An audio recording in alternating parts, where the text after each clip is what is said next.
मैं एक corona virus से, जिसको नोवल कोविड-19 भी कहते हैं, अफ्लिक्टेड डॉक्टर हूँ जिसने इसको 2 हफ्ते से ज़्यादा झेला और तकलीफ़ों में अपने आप को पाया। ये वायरस जो है वो नोवल है क्योंकि इसमें बहुत तरह के प्रेजेंटेशंस होते हैं। एक बुखार और खांसी जो सबसे कॉमन है, इसमें कुछ लोगों को टेस्ट चला जाता है, स्मेल भी चली जाती है। दूसरा प्रेजेंटेशन कुछ लोगों को डायरिया की तरह से होता है, माने लूज मोशंस बुखार के साथ या बिना। तीसरा कमर का दर्द के साथ भी इस बीमारी में आदमी प्रेजेंट करता है। और कमर का ही दर्द सीमित वहाँ नहीं रहता, पूरे शरीर में भी कई बार दर्द और तकलीफ होती है और थकान होती है।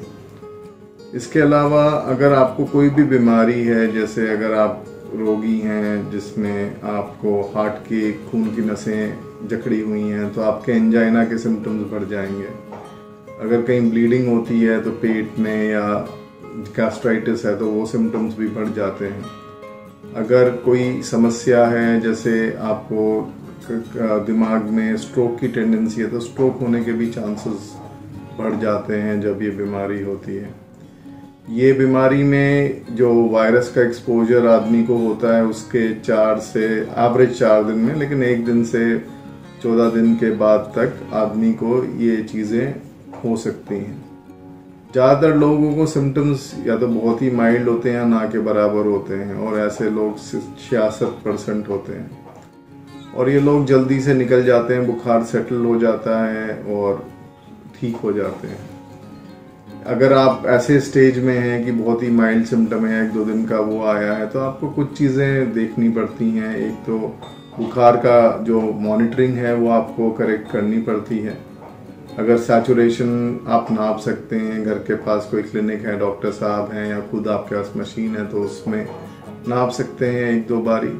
पानी की आवश्यकता बहुत ज़रूरी होती है। अगर आप पानी लेते रहेंगे कम से कम 2 लीटर, तो आपको आगे के कॉम्प्लिकेशंस होने के चांसेस कम हो जाते हैं। विटामिन सी, और जैसे मौसमी का सीज़न है, संतरे का सीज़न है, वो लेने का ज़रूरी बनता है अगर आपको है।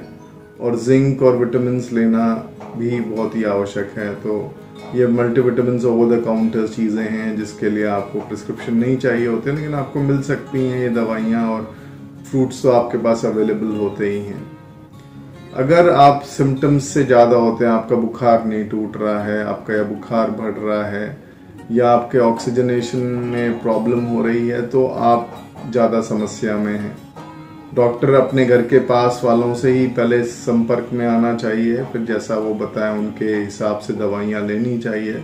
स्टैंडर्डाइज हुई हैं इतने महीनों में दवाइयाँ, तो उसमें थोड़ी अकल आई है। मेरी समस्या ये थी कि मुझे बुखार टूट नहीं रहा था, बढ़ रहा था, और 9वें-10वें दिन मेरा बुखार 105 भी पहुंच गया। तो ये बुखार अगर नहीं टूट रहा है तो एक समस्या जरूर है। दूसरों को लोगों को समस्या होती है जो ऑक्सीजन लेवल है, जो आपकी नॉर्मल है, नॉर्मली 95 से ऊपर रहती है, लेकिन कुछ लोगों की 90 से 95 भी रह सकती है। तो अगर पहले आपको बेसलाइन पता है तो बहुत अच्छी बात है। अगर वो गिर रही है, क्योंकि ऐसे लोगों में, कई लोगों में हाइपोक्सीमिया होता है। इसमें क्या होता है, अगर आपका ऑक्सीजन गिर रहा है, डिप हो रहा है, और आपको मालूम नहीं चल रहा, और उसमें आप सडन कोलैप्स हो सकते हो। कोलैप्स 2 समय बहुत ही क्रिटिकल हैं। एक चौथे दिन सबसे ज़्यादा कोलैप्स रेट्स होते हैं, जिसमें 60% लोग डिटोरेट हो सकते हैं, और अगले 30% लोग 9 या 10वें दिन डिटोरेट होते हैं, और कुछ लोग उसके बाद भी हो सकते हैं। तो ये सबसे दोनों चीज़ें हैं। तो इनिशियल जो प्रॉब्लम होती हैं, जो मरीजों को होती हैं, उनको अगर वायरस माने नाक और मुंह की जगह अगर लंग्स तक चला गया है, तो ऐसे लोग ब्रेथलेस हो जाते हैं, और ये ब्रेथलेस होते हैं तो उनको समस्या होती है। तो अगर आपको कभी भी खांसी या बुखार आए या कोई ऐसे सिम्टम्स लगे, तो आपको गार्गल्स तो करने चाहिए, नमक पानी के कर लीजिए, बीटाडीन डाल के कर लीजिए, दिन में कम से कम 4 दफ़ा करिए। और बहुत ज़्यादा भी गर्म से नहीं करिए, क्योंकि उससे नुकसान पा सकते हैं। तो जो आपका टॉलरेबल लिमिट्स है उसमें आपको करना चाहिए, जिसमें 3 या 4 दफ़ा भाप लीजिए। और जैसा मैंने बताया पानी आपको बहुत लेने की आवश्यकता है। इससे आपका जो डिजीज बर्डन है वो कम होता है।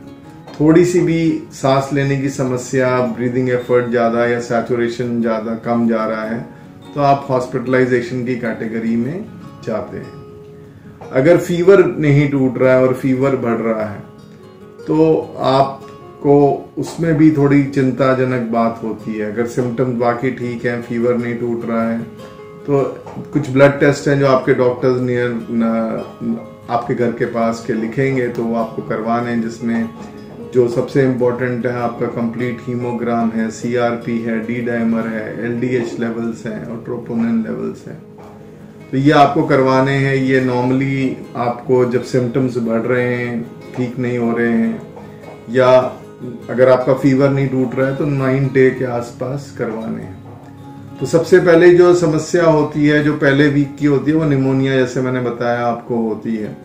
तो उसमें अगर आप ब्रेथलेस हो रहे हैं तो आप हॉस्पिटलाइज होते हैं। दूसरा, आपका फीवर और आपके सिम्टम्स नहीं रिजॉल्व हो रहे हैं तो इसके लिए आपको ब्लड टेस्ट और उस पे दवाई आगे चलने के लिए जरूरी होते हैं, जो जैसे मैंने आपको बताया।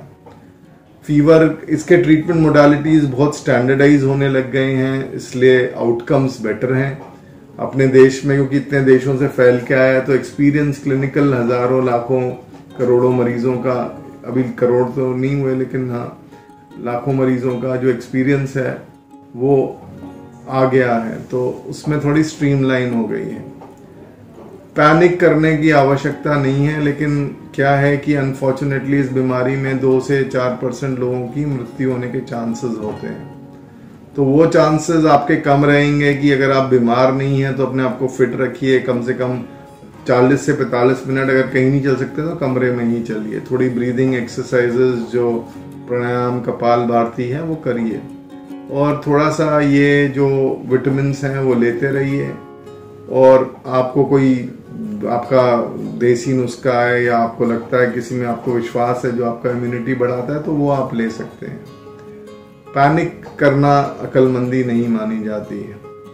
अगर आपको ये हो रहा है और आपको ब्रीदिंग प्रॉब्लम है तो आपको डॉक्टर अपने घर के पास वाले से कंसल्ट करके जो आगे रास्ता वो बताएं वो लेना चाहिए। 9 डेज के बाद भी अगर रिजॉल्व नहीं हो रहा है तो फिर आपको जरूरी है कि ब्लड टेस्ट कराने, जिससे हमें मालूम चले कि आप अंदर से ठीक हैं, खोखले नहीं हो रहे। जो एक और इम्पॉर्टेंट चीज है कि एक तो ये इन्फेक्शन होता है और ये इन्फेक्शन हमारी इम्यूनिटी को रिएक्ट कराता है। या तो हमारी इम्यूनिटी बहुत कम होती है तो हमारे को निमोनिया से हमारे को प्रॉब्लम होती है।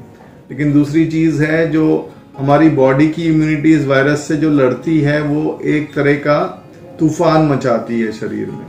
अब तूफान के 5-6 टाइप्स होते हैं। पहले टाइप में आपका ब्लड लेवल्स में अब नॉर्मल आता है, आपको कुछ रिस्पॉन्सेज अब नॉर्मल होते हैं, तो उसमें छोटे मोटी दवाइयाँ, स्टेरॉइड्स वो होता है। मैंने कई बार बुखार भी ऐसे लोगों में पैरासीटामोल से नहीं उतरता तो और दवाइयाँ देनी पड़ती हैं। दूसरा स्टेज आती है कि आदमी का सांस फूलने लग जाती है। सांस फूलने की वजह से क्या होता है कि आपको ऑक्सीजन की जरूरत पड़ सकती है, कुछ ब्लड थिनर्स की जरूरत पड़ सकती है। ग्रेड 3 में क्या होता है कि आपको कंसंट्रेटेड बाईपैप मशीन जैसे ऑक्सीजनेटर को साथ में देने की जरूरत पड़ती है। चौथे स्टेज, नॉर्मली ज्यादातर व्यक्ति 3 स्टेज में ही रहते हैं और उसमें आउटकम्स अच्छे हैं। चौथे स्टेज में जब वेंटिलेटर की रिक्वायरमेंट होती है तो ऐसे मरीज बहुत ही सिक होते हैं, उनका रिस्पॉन्स बहुत अलग होता है, उनका लंग्स बहुत खराब हो गया होता है और लंग्स के आसपास की जो कैपिलरीज हैं, जो खून की नसें हैं, धमनियां हैं, उसमें क्लॉट्स बन गए होते हैं। तो इनमें समस्या ज़्यादा होती है और वेंटिलेटर पे जाने के बाद चांसेस 40% से 70% होते हैं कि आदमी क्या पता ना बचे। और इसके अलावा एंटीवायरल जो दवाइयाँ हैं वो स्टॉक करने की ज़रूरत नहीं है। वो उन्हीं कंडीशन में देते हैं जब सिम्टम्स या तो बहुत ही बढ़ रहे होते हैं उग्र तरीके से। इम्यूनोमॉड्यूलेटर्स भी होती हैं दवाइयाँ जो दी जाती हैं, इम्यूनोसप्रेसेंट्स दी जाती हैं, एंटीबायोटिक्स दी जाती हैं। लेकिन सबसे इम्पॉर्टेंट चीज़ है कि आपको घर में रहना है, घर में अपना दरवाज़ा दूसरों के लिए बंद कर देना है। अगर आपके यहाँ एग्जॉस्ट लगा हुआ है तो अगर आप दरवाज़ा जब खाने के लिए या किसी के लिए खोलें तो अपना एग्जॉस्ट चालू कर दें तो नेगेटिव सक्शन रहेगा आपके रूम में। अकेला आइसोलेशन जरूरी है, दूसरों की शक्ल देखने की कोशिश नहीं करिए। स्पेशली 9 डेज जो पहले बुखार के होते हैं उसमें ये करना बहुत ही आवश्यक है। 3 हफ्ते तक अगर आप प्रिकॉशंस रखते हैं तो ये अच्छा माना जाता है, या कोविड टेस्ट नेगेटिव होता है तो वो अच्छा माना जाता है। तो अगर आपको ये समस्याएं हैं तो अपने आप को घर में सीमित रखिए। एक घर के दरवाजे के हाथ स्टूल रख लीजिए और अपने बर्तन खुद ही धोइए और बर्तन रख दीजिए और उसमें सामान सर्व करवाइए। पानी भी बॉटल एक रख लीजिए और बर्तन अपने धोइए, बाहर सर्व करवाइए, तो आप दूसरों को इन्फेक्शन नहीं देंगे, ये चांसेस ज्यादा होते हैं। आपको घर में वॉक करना है, ऐसा नहीं है कि अगर आप वॉक नहीं करेंगे, दिन में 4 या 5 दफा आपको वॉक करना है, 5-6 मिनट के लिए करना है। उससे आपका ये होता है कि आपकी चीजें ठीक रहती हैं। आपको ब्रीदिंग एक्सरसाइजेस करनी है। ब्रीदिंग एक्सरसाइजेस में एक गहरी सांस लेनी है, रोकना है उसको और उसको रोके रखना है जितना आप सक्षम हैं, फिर निकालना है धीरे से और छोड़ना है और पेट को दबा के रखना है जितना आप कर सकते हैं। तो इस तरह से आपको एक्सरसाइज करनी है। दूसरी, आपको ऐसे अपने पेट को दबा दबा के जल्दी जल्दी सांस निकालना है। तीसरी, एक नाक से सांस लें, दूसरी नाक से सांस छोड़ें, एक नाक से सांस लें, दूसरी नाक से सांस छोड़ें। इस तरह से जितना सक्षम है उतना आपको करना है। तो अगर आप ये करते हैं तो आपकी लंग्स में क्लियरेंस बढ़ता है, सेकेंडरी इन्फेक्शंस कम होते हैं और लड़ाई होती है। पानी की इम्पोर्टेंस को कम नहीं आंकना चाहिए। 2 लीटर पानी पीना है, क्योंकि आपके शरीर में जब वायरस और बॉडी में लड़ाई होती है तो बहुत सारे बाय प्रोडक्ट बनते हैं, वो आपकी किडनी को ब्लॉक कर सकते हैं, किडनी फेलियर कर सकते हैं, अलग अलग सिस्टम को जाम कर सकते हैं। तो जितना सफाई हो सके इन सब चीजों की, उतना आपके लिए बहुत ही अच्छा और आवश्यक है। और अपने घर के पास जो फिजिशियन डॉक्टर हैं, इनको आप बुखार जुकाम के लिए दिखाते रहते हैं, उनको टेली कंसल्ट करके या फोन से कंसल्ट करके हमेशा उनके उसमें रहें, क्योंकि वो आपको बहुत ही ज्यादा अच्छी तरह से गाइड कर सकते हैं।